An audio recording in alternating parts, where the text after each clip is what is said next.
I've always been a practical sort, you know. The kind of guy who thinks there's a logical reason for every creak in the floorboards, every shadow in the periphery. Ghosts, curses, monsters under the bed, kid stuff, or at best misinterpretations of the mundane. That's what I used to think anyway. Then I bought the house on Ashworth Lane, and my tidy little world of explanations got ripped to shreds. It was an old Victorian, 2 stories, pitched roof, the kind that looks like it has 100 secrets. Got it for a song, mainly because it was what the agents politely call a fixer-upper. Translation, a money pit that hadn't seen a loving hand in decades. The basement was the real horror show, perpetually damp, reeking of old earth and something else. A faint, almost metallic tang like old blood mixed with a peculiar dry mustiness. Unfinished concrete floor, weeping stone walls, and a single pathetic bare bulb that seemed to absorb more light than it gave. I'd been in the house about a month, mostly tackling the upstairs. The basement, I'd decided, could wait. But there was this one spot near the old defunct coal chute where the concrete always seemed a bit darker, a bit damper than the rest. I figured it was a slow leak, maybe a cracked foundation letting groundwater seep in. If I was going to eventually finish the basement, that had to be addressed. So one Saturday, armed with a sledgehammer and a pry bar, thinking I might need to chip away some of the concrete to investigate, I started tapping around that damp patch. It sounded hollow. Not just in that one spot, but in a wider area. Curiosity, damn its insidious pull, got the better of me. I gave a firmer whack with the sledgehammer, not meaning to break through, just to test the thickness. Instead of a dull thud, there was a sickening crack, and a dinner plate-sized chunk of concrete just collapsed inwards, vanishing into blackness. My heart leaped into my throat. Okay, so not a simple damp patch. I grabbed my heavy-duty flashlight, the beam cutting through the gloom. Peering into the hole, I saw it wasn't a sinkhole or a collapsed pipe. It was a void. And then, as I angled the light further, I saw them. Steps. Rough, narrow stone steps angling sharply down into an oppressive, inky blackness. A sensible person, I now realize, would have called a structural engineer, maybe even the Historical Society. But no, I had to be the intrepid explorer. Probably an old storm shelter, I muttered to myself, trying to inject some normalcy into the decidedly not normal situation. Or a forgotten root cellar. The words felt flimsy, even to me. The air that breathed up from that hole was different. Colder, sure, but it was a dead cold, utterly still, carrying that stronger metallic, musty scent now overlaid with something else. Something that reminded me of very old, very dry paper, or perhaps bone. With a deep breath that did nothing to calm the sudden thrumming in my chest, I carefully widened the hole with the pry bar until it was large enough to squeeze through. Then, flashlight held like a weapon, I descended.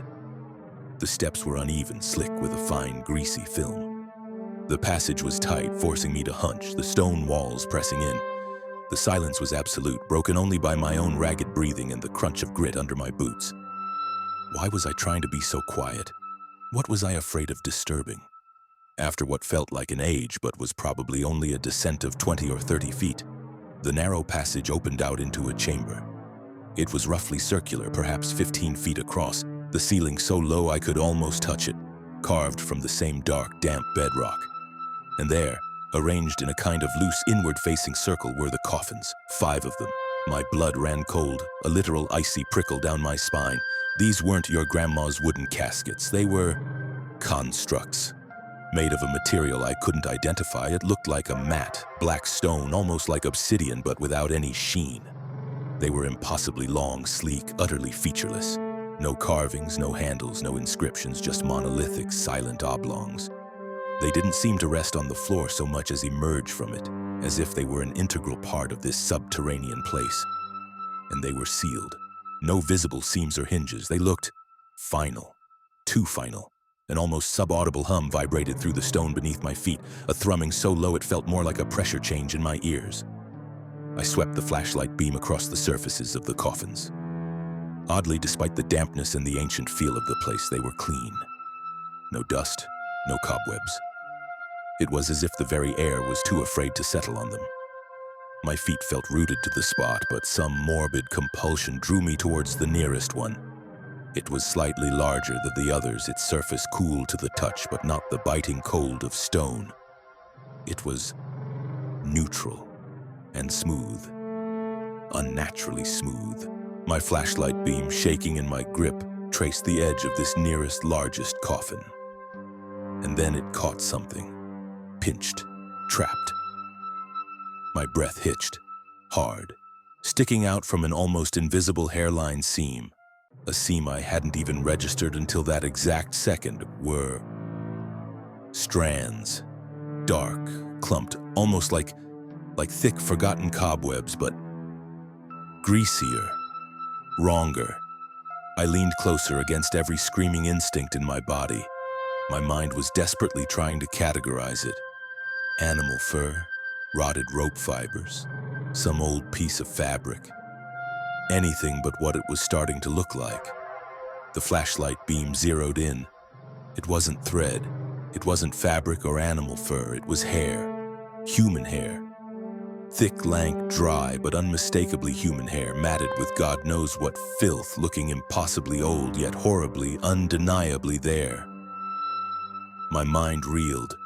What kind of sick? Who would? And then, as if my horrified gaze had somehow triggered it, the clump of hair stirred, just a little, a single horrifying twitch, like something inside had shifted. I almost thought it was a trick of the light at first, that my brain is deliberately trying to scare me out of this place to protect me. But only if it was the case. 'Cause the next moment, God help me, it twitched again. A sharp twitch, then another, like it had felt me watching. And this all happened too quickly for my brain to register. Before I could move, the strands were sucked back into the seam, with such a force that it nearly wrenched the solid stone lid off the coffin. My heart stopped, body froze, my legs became jelly. The beam dropped to the floor. All the air was sucked from my lungs, replaced by that tomb-cold dread. Then came the pure, unadulterated animal panic. I don't remember a conscious decision to move. 1 second I was frozen, a statue of terror. The next I was a blur of flailing limbs. I ran so fast, yet so silently, like my body instinctively knew that if I made a sound, it was over. I clawed my way back up that narrow passage and the stairs with lightning speed, trembling and shaking like a leaf, the sound of my own terror echoing in the suffocating confines. I burst out of that hole and into the dim, grimy light of my own basement like a creature emerging from the primordial ooze, gasping, choking on air that suddenly felt clean and life-giving, my body shaking so violently I thought my teeth would shatter. I ran out of the house and didn't stop until I was on the streets. I spent the night at a friend's house. It took me 2 days to even approach my own house again. The only thought hammering in my skull was, seal it, bury it, make it not real. I didn't go down there, not for $1 million. I called a big commercial contracting crew, the kind that does foundational work for big buildings. Told them I'd discovered a dangerously unstable section of my basement floor, an old void that needed filling immediately, urgently. Said I feared for the structural integrity of the whole damn house.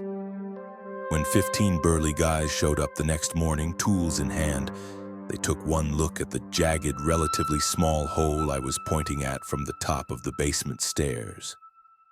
I wouldn't go further. Then at each other, then back at me, their expressions a mixture of pity and suspicion. I saw the smirks.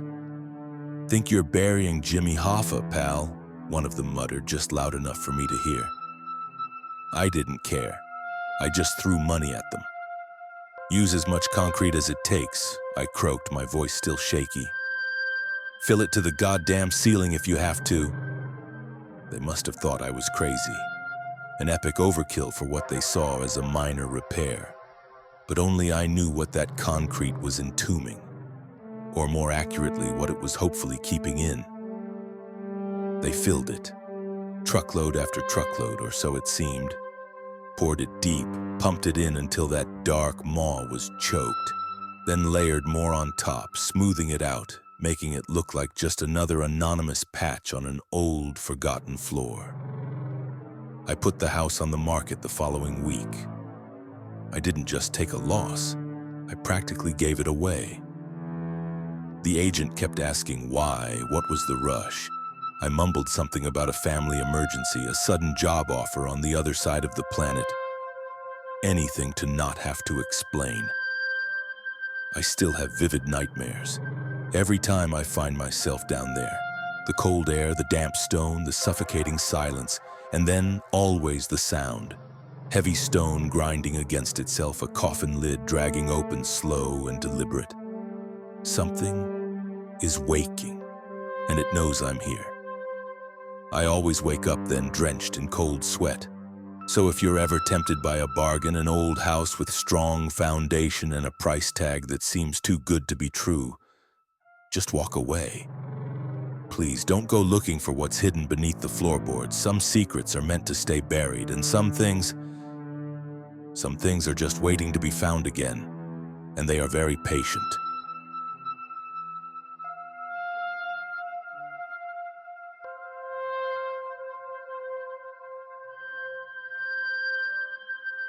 That's all the darkness we have for you today.